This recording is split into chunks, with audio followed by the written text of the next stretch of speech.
Welcome everyone to the FOMO Lounge for another episode. I'm super excited today to welcome Louis James, Blake Ridder. We have the producer and the director from Ridder Films. Guys, thank you so much for joining me on the couch today. It's great to be here. Thanks for having us. We're super excited. And for those that don't know, Ridder Films are an award-winning production company specializing in both shorts and feature films now. Is that a fair appraisal of Ridder Films? Yeah, so we're with Ridder Films. It's been going for about 4 years now. We've got a full catalogue of 42 short films and 2 feature films, one of which is already distributed. Second one is being edited now. So yeah, it's a lot going on, Ridder Films. Sounds like it. Well, it's exciting to have, I think I'm going to say that you're our first guests who have put out a feature film. I, for one, would love to know how you got to where you are now. I mean, the feature film is the big one, right? It's in many ways the hardest undertaking. How did you both just decide to start working together and to get into this industry? I think it was kind of like a lot of things, accidental. I mean, we were both it was right at the start of the first lockdown. We'd become friends just before that. And we were thinking, what can we do where we can kind of be at a distance, just the two of us, nobody else, outdoors. So we shot a film called The English Teacher out in the park near my house. And I mean, we got along really well. And when I saw what Blake did with the edit and we put it out there, and then it just started to, the views were just doing this. And then all of a sudden we thought, okay, we can do this together. And then we said, okay, let's try another one within the boundaries of what we could do during COVID and lockdown and stuff. So then we shot a film called A Simple Robbery, another short film, outdoors. We're trying to use, stay safe and all that kind of thing. And we just started to gel. And then I think we noticed the different strengths we both had. And it was on A Simple Robbery that I think we pretty much very early on said, let's do a feature. Yeah. To hell with it. So wow. And how did you guys start working together initially? It was via a friend, wasn't it? Yeah. I was already doing acting to begin with, and then got into filmmaking. I think I was just a year into my filmmaking, so I'm still quite new on it. And I had a group of friends who I kind of speak to. It's a private group on Facebook. It's really good for any beginner filmmakers should try it, where people just discuss ideas and exchange questions and answers. That's great. And within that group, we do projects for each other. Sometimes we do for free because you help me, I help you. And then it's one of those projects where my friend called Alps Lifey, he's got a channel as well. He makes a lot of short films, and he was making a film, and he had Louis as one of the actors, and I was one of the actors to help him out. And that was the time we met, and we kept in touch ever since, and said, let's try this, let's try that. I think the very first project we did was like a Spec ad for BMW. That was the first one, wasn't it? Yeah, I think so. Yeah, so I got him stripped topless, doing this really? handstand, just to get, to show the power of the car. Like that's kind of the thing I wanted to get. And then a few shots of him inside the car. It's still on my channel now, and that was, I think that was the first one. Yeah. Wow. And what, in terms of the decisions you made in your career so far, what led you down the short and feature route as opposed to perhaps the commercial route or any others? I think it's just happened that way. I mean, that's where our passion lies, right, in narrative storytelling. But we have had along the way now, companies have come to us and said, in the commercial sense, can you shoot this for us? Can you do that for us? So, to earn a few extra pennies here and there, to keep the dream alive, we're doing a bit of that. And obviously that work teaches you too, and you meet, other crew members and people that on that kind of stuff. So we're open to that. We are getting approached quite a lot to do little projects, but you can easily veer into the commercial stuff and the money stuff, which is great. Yeah. But we're really trying to build Ridder Films, and aren't we? So. And how do you balance the financial needs of the company and yourselves individually and your creativity? Wow. A lot of arguing, isn't it? Yeah. The financial needs, I think even to today, we don't really get paid for the things we do. But to begin with, we had to use money that we have saved up especially because it was my story, my production, and I wrote, I directed. So it's unfair to ask Louis to put any money in. So beginning was just me putting money in, him obviously working for free. which is really nice of him. He still does. But yeah, we all contribute some way, one way or another, just to reach our dream really. And then eventually we found investors and people who are willing to help us to continue this journey. I guess it's a long road in features in terms of, you've got to pull in a lot of favors, you've got to work for free and so on. It seems like the power of the network is pretty important. Very important. Yeah. I mean, I think we could do it without the network. And like I always say to Blake, that's why we try and stay loyal to the crew members and cast members that have worked with us from early on. So now, like Blake said, in recent months, we have been able to generate a little bit of an income from the investors kindly kind of stepping up a bit with what they're giving us. Yeah. Only because they've seen the content over the last year. Like, these guys are real. They make it. They do it. So, and we always kind of show where we're spending money, and people are very happy to feel part of that, especially if they're across the pond. A lot of our investors are in America, so they feel kind of removed anyway. But when you're saying, hey, look at this location, this is why it costs this amount, we want this crew member or this cast member, and so we're finding a way to build a relationship with people that know we need to survive as well. We live in London. It's an expensive city, and we've done so much for free so far. Like Blake said, he's put his own money up. I put my own money up too at times. And we've spoken about this before a lot. We've both built our lives to kind of allow for that, at least in the short term, for the long term kind of goal. Sacrifices have been made. Exactly. Yeah. What's driven you to make those? I mean, it's not an easy road you've chosen. There are certainly easier routes, easier industries, and so on out there. There's something burning inside you that's allowed you to make these sacrifices. Can you speak any more to that? Yeah, I mean, well, for me, it's constant reflection on the people around me. Family members, friends that have that are living normal life anyway, whatever that is, doing the sensible thing. And there are struggles anyway. There are always money problems. There are work problems, relationship problems, the rest of it. So, I don't see any downside in taking a risk in something I love doing. Jim Carrey, I think, famously says it right about you may as well risk doing something you love doing than I'm really quoting Jim Carrey really badly. But, you're going to end up with struggles doing something you don't like anyway. And you think you're secure in a job where you're not anyway. Sure. So may as well go for it. And what about you, Blake?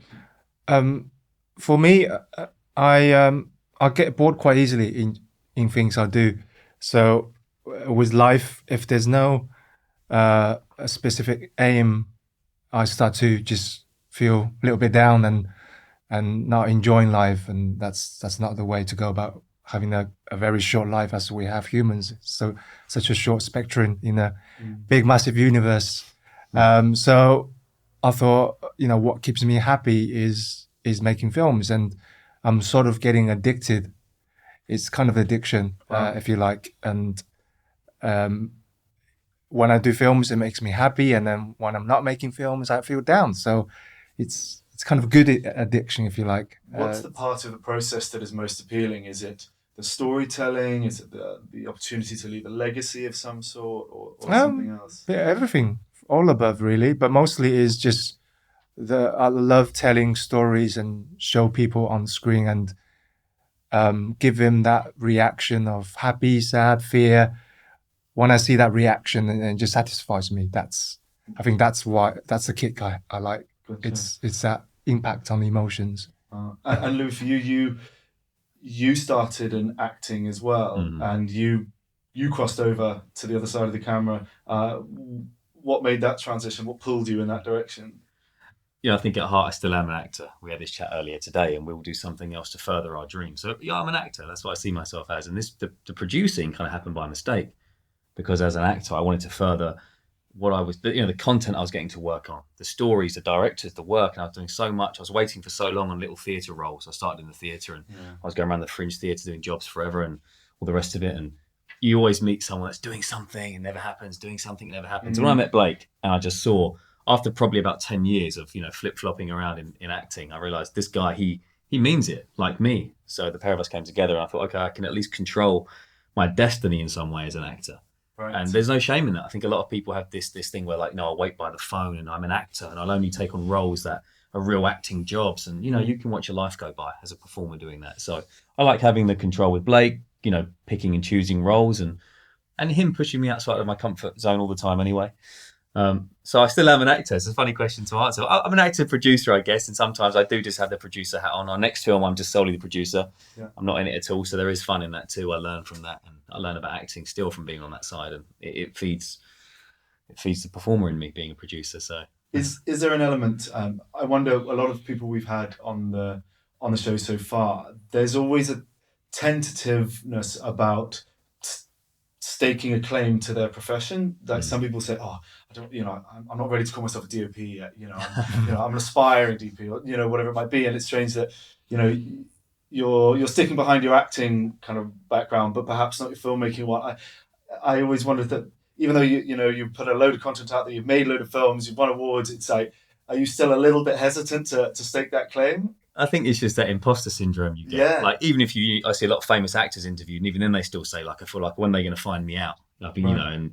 and I think because I enjoy it so much, I love it so much, and it kind of comes easy to me, elements of it. I feel like, am I really this? Am I really a producer? Maybe a real producer does this. What is a real producer? What is a, Blake and I were talking the other day. We've both done a lot of work on big movie sets as stand-ins and extras and all that over the years. And you realize that even the Hollywood big guys, they don't always know what they're doing a lot of the time, right? Yeah. We've witnessed that firsthand. So it gives you that confidence that it's okay. I'm going to make mistakes. Everyone makes mistakes. And as long as you keep moving forward, keep learning, and as long as you're nice and kind to people and you share the same dreams, what's there to lose, Would you consider yourself as established?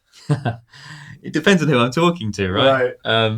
But I guess I'm establishing. What, It's always. What would it take to consider yourself as established, do you think? I think when Blake and I get a film that really hits big, and I think we get in the Guardian with we get some more international acclaim. Maybe we get a larger budget, and maybe it's like, wow, okay, this is it. I can pick up a phone now directly to this distributor. Right. It's funny saying that because we kind of can do that. We have done that with Help, our first film. But, for us, it was our first baby and we're learning. We feel like a little bit kind of amateurish with everything, navigating it. But, yeah, it's leaps that we're coming on. So I think with the Manor, which is the next film, I think maybe that will make me feel a bit more established. I don't know, it's a really interesting question. I like it. I think I'll write that down for myself later and think, where do I need to get to feel established? Or will I ever feel established? Yeah, that's will the I question. ever? Will I ever? What are the milestones, do you think, in your careers so far? Have there been any notable moments where you say, oh shit, you know what, this is big, we've leveled up somehow? Blake, have you got any thoughts on that? I think when we got approached by, can't say who yet, but one of the very well-known studio from the US last week. That sounds big. That was a good moment. Yeah, that was great. But hopefully we can confirm that soon. But other than that, I guess winning my first award, which was a long time ago. Thinking back, it wasn't that big a moment, but I think at the time it was quite good moment, like winning your first award ever, that you put a lot of time and effort in, and yeah, that's for me anyway. And also getting the first 1 million views on our film. Yeah, Blake, English teacher. You're somewhat of a social media sensation. You've got some serious followers, right? Yeah, a little bit. I'm surprised you have enough time for anything else. You're all over it. It's very good. That's what I was going to say. To me, it was when we hit 1 million views on the English teacher. That's because fantastic. that's something him and I just created, the pair of us, like I said, in the park. And I thought, wow, there's 1 million people out there that watch this. And the comments, 95% of the comments were, positive, and they loved the story and the acting. I thought, wow, okay, we're doing something right somewhere. Yeah. So how do you deal with the 5% that don't say positive things? I love it. Use it as entertainment. If anyone who follows me on Instagram, every now and then I post one that says comments from the haters, and I show my replies in a very nice, humorous way. You go through them and just comment. Yeah. But I never attack them. I always say in a witty and humorous way, and people love it. And they say, you're at a stage, kind of an emotional state where you can truly do that from a place of positivity, and it's not, that's good. I mean, there's always going to be someone trash your work. Always. No, doesn't matter how good or bad you are. Yeah. So I just exploit that and use as entertainment. So do you think that sort of approach is good advice for anyone else out there who's brave enough to put their work in the public eye? I don't think it will work for everyone. There are a lot of people who are more sensitive, and they will take that and then may just feel quite depressed and not want to carry on with their work. It can send people to a very dark place. Yeah. But that's just my personal kind of approach. But yeah, everyone will have to work in a different ways. Yeah. I think that's why the friend group's important, because I think I've already trashed it way more than the fans have, haven't I? Most of the time with each other we do. So, and the larger friend group you have to trust, that will give you. And when I say trust, they will give you negative feedback. Oh, they will. Okay. Yeah, and they should be able to do that, and you should be able to do that to them, not get offended or fall out. You're developing together. Right. These are guys that haven't gone through film school; they've just met up on a Facebook group. So they're saying, "Hey, this was really boring and rubbish." I'm not surprised they said that, or they said that before someone says that on the internet. So it's important to have a friend group that you can go through the pain with and grow from the pain. And back to what Blake's saying, out of that 5%, 3% will just want to be engaged with, and you'll notice that as soon as he comments back, then they say nice stuff, or then they're fans and subscribe. It's a weird thing, isn't it? The internet, Yeah. and you always get 1% of psychos. You just get that. Yeah, that's all part of the deal. Yeah, I guess anyone hoping to get into the creative world, and whether it be filmmaking or anything else, somehow just has to build a resilience, because you can't. I mean, unless you literally want to create art for your own sake and hang your paintings in your bedroom and not show them anyone. Exactly. You've got to be open to feedback, and it's not all going to be positive. But it's I've always thought acting was perhaps one of the most brutal of all, in that it's in filmmaking and so on, you might write a treatment and so on, and it might not get accepted. But acting, where you've got to go and do a casting and really lay it on the line, I mean that for me seems like one of the most vulnerable kind of things you can do. Really is. I mean, today he just told me I was wooden before we came in. Wait, he just told me I was wooden this morning, but I'm used. I know it's not a personal attack. That's from the Guardian. Yeah, I know it's not a personal attack on me. Like, of course, I just see it's okay. Maybe I was. How can I look back at that? What was I thinking? How can I change my choices? And I've always been that way, ready to make mistakes and learn from them. I think the thing with actors, this is coming back to what I was saying earlier about doing something else. Acting, writing, acting, directing, or producing. Producing has taught me that when I am in the casting room again, because I still go out for jobs, and I realise it's not just about me and my choices as an actor here. Am I the right height? Is my hair colour right? Do I match the other guy or the girl? Is there a clash? And is it a budget reason? Is it where I'm, all the stuff you don't think about as an actor because you're there and it's about me and what I'm doing with the text. And actually, it's part of that. But generally, because we've auditioned a lot of people now, we're looking at, are they making bold choices? Great. But are they nice? Are they kind? Are they good to be around? Are they going to work? So it frees you up as an actor too, working on the other side. So that's why I always advise to people, do something on the other side so you can see that you're just part of the process. Interesting. It's not all about you. Yeah. Get out your head, relax. That's great advice, I'm sure. Do you have any advice? I was wondering, what would you tell your younger self who was perhaps trying to get into this industry, before you had made these short films and features and so on? Is there any advice that you should have known?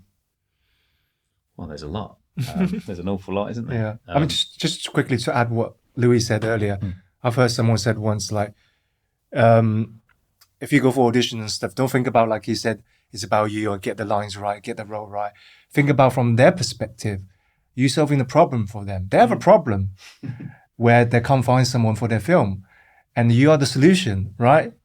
So if you think that way, you go in and you should smash it, because you're helping them to solve their problem. Yeah. So yeah, but otherwise, advice, maybe not be too ambitious. Sometimes I'm too ambitious and thinking this particular work is the best one.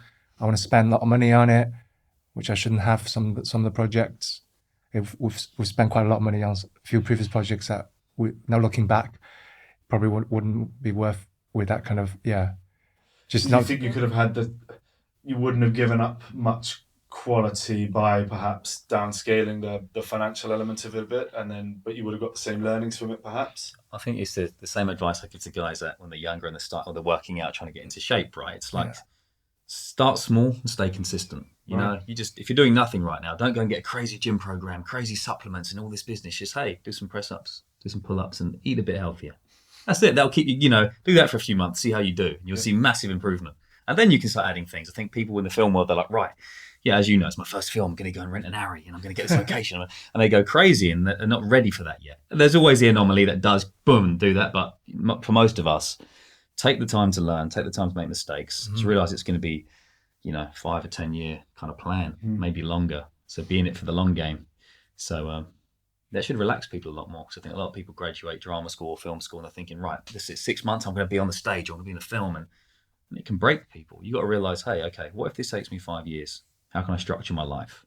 How can I earn some money? How can I make projects each year, each month, and build that over time? So it's a long game. It's a marathon, not a sprint. That's interesting that you brought up the fact that doing the creative endeavor you're searching for, whether it be acting or directing or whatever, you're not going to be doing that the whole time. You will have to find a way of paying for the opportunities to do that. And that we found that people we've spoken to, those that are the most successful, often have developed somewhat of a business mentality in terms of being able to structure their life. And you said it's to do with, well, what money can I bring in by any means necessary? What sacrifices am I willing to make? And then what window then does that leave me for the opportunities? And I guess you guys have managed to make that work so far. So far, yeah. We're scraping through. Well, am I right in thinking that you guys also set up a Patreon account whereby some people, younger filmmakers and actors and so on could come and shadow you on set? Is that right? Yeah, so I set up Patreon maybe early part of this year, where one of the perks is that if you a member, you have a choice to come on set, but there's also other perks like have a 1-to-1 with me on the phone every month, listen to exclusive podcasts and all the other exclusive content. But yeah, I'm surprised the most popular one is people want to engage with me and if you're local, because some of them are America. So and also there's another perk is where they can submit their ideas. One of them actually being made into a script, and one recent one that we did that exactly called Who's There. They were really excited because the name would come up, says story by so and so. That's great. But yeah, we had one guy who's local, called Josh. He comes on set and he's an aspiring filmmaker. I love some of his work, and he's been helping us out as well on set. And he's learned a lot, and I speak to him quite frequently, just make sure he's understanding what's going on in terms on set. And that's great. Yeah. Have you guys had mentor figures in any way that's helped you kind of learn quickly and shortcut what would have taken you longer by yourself? I mean, I've had lots over the years. I mean, that have helped me get to this point where I'm always open to learning, and I'm always kind of, ambitious, confident in some way, even if we do make mistakes. I think once again, not to sound kind of like cheesy, but Blake and I working together so much, we teach each other, and he can take criticism really well, as can I hope most of the time. So he'll teach me stuff. I've picked up technical stuff that I'd never know, and lingo and things that are just second nature to me now that some kids are probably learning in film school, and he's learning things about dealing with, I don't know, people and and on that side of stuff and performing. So we kind of like feeding each other. So I guess he's helping me, I'm helping him. And yeah. Have you guys lost out anything, do you think, by not taking the traditional route through film school and so on? Just the debt, I think. No, because we got acting, marketing, construction, I believe, or various hard labor jobs. That's a world away from LA Film School or similar. Is that a help or a hindrance, do you think? I think it'd be a lie to say I didn't, because I've kind of dipped in both sides. So I did do a 1 year. I went to drama school for 1 year, Drama Centre London, had a great time. It was like a postgraduate course that I did, even though I don't have an undergraduate. It's a long story. So I went and did this postgraduate course, had a great time, and it kind of just cleaned me up in a few areas that I think were more important for stage, speech and movement, all that kind of stuff, and classical text, which ironically, obviously I don't do anymore, but it does help. It still feeds into anything else that I do. That was more like, I see that as a self-development year. So I think anyone that can afford to take the time over the course of 6 months, year, 2 years, and implement some kind of self-development and take themselves out of a comfort zone, you can do that weekly at a drop-in acting class if you have to, or just like some of the Patreon members are doing, like Blake just mentioned. Josh is a smart guy, because rather than going and spend thousands in film school, I'm not sure exactly what he's paying, a fraction of that a month. Like, let's just say $90, $99, whatever it is, roughly. You're getting out on set, you're working with people, and you're landing your next job that is probably going to be paid, that's going to cover that Patreon anyway. And it's like, you're there, you're in the business, you're learning. And as you know, you learn the most from being there, seeing stuff go wrong and go right. And so non-traditional routes are, I think, are taking over as the internet is exploding. I mean, look at you guys. I mean, people are going to be watching this and thinking, wow, okay, this is the future. I don't need to go and listen to a lecturer now. That's some washed up guy that worked at the BBC 20 years ago teaching me about a camera, because not to say it's all like that. Of course it's not. But from what I've experienced with the training I've been through, there's a disconnect from an establishment where you're learning to the real world. And it's kind of bridging that. Yeah, absolutely. And my hope for FOMO is that we can help as directly as possible the normally younger filmmakers that our rental company supplies kit to. We're providing kit at good prices. We're allowing everyone to demo kit once a month. They can come in and get their hands on an Alexa Mini and learn how to use it, learn the menu system, so that when they finally get the tap on the shoulder and say, "Hey, can you step up and shoot? Step up from camera assist to DP this next shoot." They're like, "Yeah, I'm ready. I know the menu system," which they wouldn't have done if no one let them play with one, right? And similarly, like you guys are letting younger generation come on set with you and learn, seeing you in action and so on, and interviews and stuff like we're doing today. It's all about passing that wisdom on, passing the opportunity on. Because if no one's there to give you a hand up, then it's very difficult to level up your opportunities and your skill set, I think. Yeah, and also on social media that has that great community where, especially on my TikTok, I do a lot of behind the scenes. Right. It's dedicated to behind the scenes videos. And one of the most common questions is, what's your advice? Should I go to film school or not? And I don't know if you used TikTok before. I can't say I'm okay. particularly. It's really great when you reply to people. You don't have to reply by text. You can reply by video. Right. And they'll really appreciate it when I give them like a long video reply, say, hey, it's up to you. If you want to learn at your own pace, you should maybe just go to YouTube and that kind of videos or whatever you want. That's what I enjoy doing. I don't really enjoy learning through academically kind of way, because then you have forced to learn what they want to teach you rather than what you want. It's just, loads of different ways of just giving advice to people on TikTok, and this kind of communities is really great on social media that people learn. And and I think there are a lot of young filmmakers out there who are a couple of steps behind you, haven't got anything under their belt yet. Is there any other advice you would give as to how to get started, where to look, or anything like that? That comes back to what we were saying earlier about just start small, like take your iPhone, shoot something, put it on Indiegogo, see if you can raise 500 quid, and then get a couple of crew members, and then with that shoot something, and then see if you can raise 1,000 quid, and just, keep going. Don't be scared to make mistakes in public. No one cares so much anymore. You can do that. Maybe 50 years ago where it was really hard to get into the public eye. Everyone's got Instagram, everyone's got TikTok. Everyone's uploading stupid videos of themselves in their bathrooms at home, brushing their teeth. So there's nothing to be embarrassed about anymore. Say, hey, look, I tried to shoot this with my friends. Take the comments, take the hits, take the feedback, and then move on. So that's what I would say. Just get going. Don't hold back if you want to do it, right? Yeah. Just be consistent, and don't spend too much time on one project thinking it's like that's it. This is the one you gotta, because people can spend years on a short film. And just not worth its time, especially if it's one of your first ones. And just be consistent and keep moving on. And if your first short film was bad, don't give up. Just keep going. A lot of people do give up once they have had that bad feedback or thinking they're not getting anywhere. We still have those days, right? We feel like we're not really getting anywhere sometimes. Because we do have bad films when we release one, and it's not always good ones. I guess you don't always know where opportunity is going to come from. Yeah, true.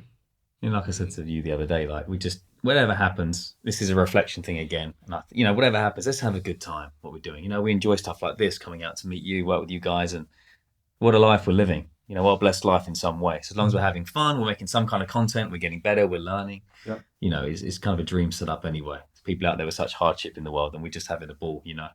So I try and always keep that in my mind when it does get hard, and we're like, oh, why hasn't that happened? Or it's like, step back.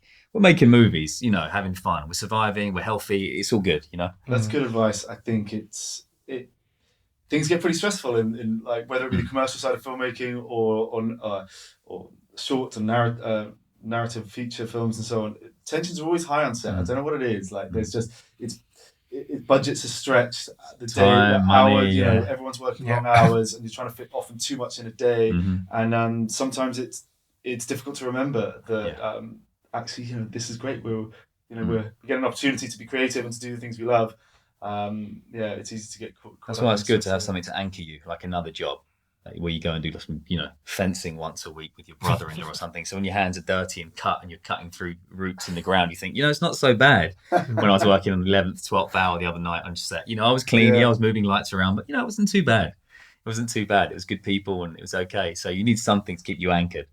That's why it's important to give back to the community, right? Try and help other people, other filmmakers, family members. It keeps you balanced as a person.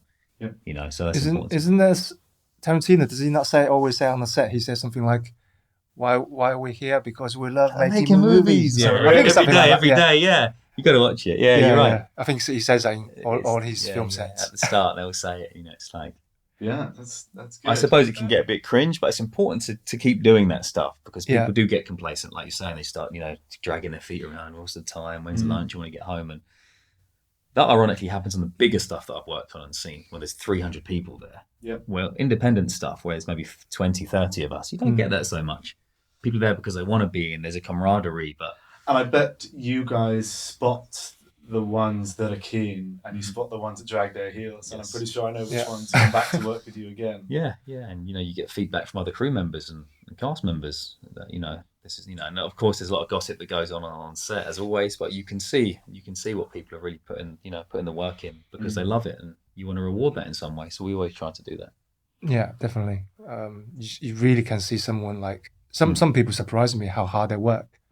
Like even though they get very basic pay, they still work extremely hard, and they're going to go far if they keep going like that. And would you hire attitude over ability? Yes. Well, it depends on the role, and it depends on the scale of that attitude to ability. Obviously, if someone is the world's most renowned DOP, then we might take them if they're a bit of a diva. But I'm sure we can't afford them anyway. But I think where we're at, attitude is always way more important because most of the time is spent when the camera isn't rolling. Yeah. So it's a big deal. And a lot of the time we're staying together on location, and it becomes a kind of family vibe, like I said. So one bad apple can kind of like, bring the whole production down or affect it in a big way. So definitely right now, attitude with enough work ethic and ability to get the job done. Yeah. Good stuff. Well, what are the next steps for Ritter Films? You've got the Manor, which is in post-production. Is that right? That's right. Yeah. Where's it going to be, and who can see it, and how? Well, we're gonna first do a focus group, get a few people who's interested, and then we're gonna re-edit that based on their feedback, and then I think we're looking at, in terms of timeline, probably release it about Halloween time this year. Excellent. If we can get a distributor, we're also going to Cannes to just put the feelers out there, see who's interested to buy the film. Great. Next month. So yeah, that's kind of planned for the feature, and then we've got another original film planned in terms of ideas being thrown around between me and Louis, and obviously short films continues every month. I think the biggest short film that again is getting 1 million views now is a web series called C600, which we are on episode 4. We're filming next week. Great. That's quite big. We've got a massive fan base now on C600. Wow. Congratulations on It's that. funny because when I started this, I didn't think it was going to be a web series. I was going to make a sci-fi that looks a bit quirky, and I thought it's about robots. And I thought, what kind of model name should I give it? It needs to be something unique. So I Googled C600. I think the only thing that came up is Epson. They had a model printer. Yeah, the printer. Now, if you Google C600, my movie comes up before the Epson. Yeah. So cool. There you go. That's when you know you're established. Yeah. When your movie comes above the printers. Yeah. So yeah, I mean that's doing really well. I mean, like Blake said, if you like kind of Iron Man, Doctor Who, I guess Blade Runner, it's a bit of a mix of all those. Yeah. It's fun, whether you're a kid or an adult. So we're about to shoot the 4th one, aren't we? Yeah. In a few days' time, about a week's time, which is a lot of fun. Coming back to the Manor, maybe it's interesting for some of your listeners, some of our listeners. When we do get to the point where we have a focus group, we will be inviting people, between 50 and 100 people we don't know come and sit in the cinema or screening room. Give us Great, give us feedback. There'll be a questionnaire, obviously. So we're gonna. I wish we'd done that more with the first film. Help. We did a little bit of that, but it makes a big difference having 100 people say this part was slow or not so good, and like I didn't get this part. So we're going to be doing that. So stay tuned, and maybe you can become part of that. Some people out there listening. And for anyone out there who might want to get in touch with you guys, where can they find you? Instagram, TikTok, website. Yeah. And they should search Ridder Films. Blake Ridder Films. Yeah, either. But Blake Ridder is probably the best way to reach us. Or Louis James. We're all connected on there. So Ridder Films, Blake Ridder, Louis James. There's the Ridder Films website too, the YouTube channel. So we're everywhere. Excellent. Well, Louis, Blake, it's been an absolute pleasure having you on the couch this week. And if it's all right with you, we'd love to touch base in the future and see how things are coming on. Yeah, we'll be back for sure. Definitely. Thank you for having us. Thank you. Thank you. Thanks.